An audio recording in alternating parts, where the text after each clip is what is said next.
26 मार्चला विधानसभेच्या उपाध्यक्षपदाची निवडणूक होणार, तर उद्या दुपारपर्यंत अर्ज दाखल करता येणार.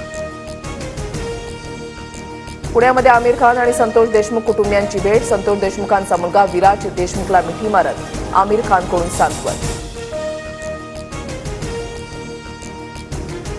उन्हाचा पारा वाढला. चिंचवडमध्ये सर्वाधिक 38.8 तर दापोडीमध्ये 36.6 अंश सेल्सिअस तापमान.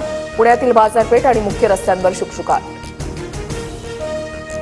उन्हाळ्याचे आणखी 3 महिने शिल्लक असताना मुंबईवर मार्चमध्येच पाणी टंचाईचं संकट. बाष्पीभवनामुळे पाणीपुरवठा करणाऱ्या 7ही तलावातील पाणीसाठा कमी.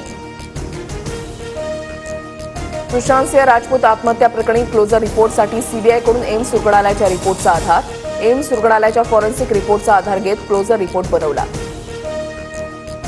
नाशिकमध्ये जुन्या भांडणाच्या रागातून 4 ते 5 जणांकडून 19 वर्षीय युवकावर धारदार शस्त्रानं हल्ला. मुलाची प्रकृती गंभीर. नाशिकच्या इंदिरानगर पोलीस ठाण्यामध्ये गुन्हा दाखल.